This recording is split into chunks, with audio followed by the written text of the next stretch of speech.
تیری بستی میں تیرے حکم پہ آیا ہوا شخص، یعنی حالات کی گردش کا ستایا ہوا شخص۔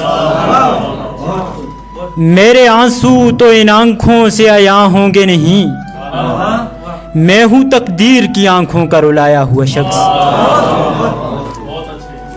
ہم ہیں بے فیض ادیبوں کے ادھورے مصرے، اور تو میر کے دیوان سجایا ہوا شخص۔ ہم ہیں وہ بول جو مشکل سے زباں پر آئیں، تو ہے باقاعدہ سر ساز میں گایا ہوا شخص۔ لفظ رکھتے ہوئے اظہار نہیں کر سکتا کتنا بے بس ہے تیری بزم میں آیا ہوا شخص۔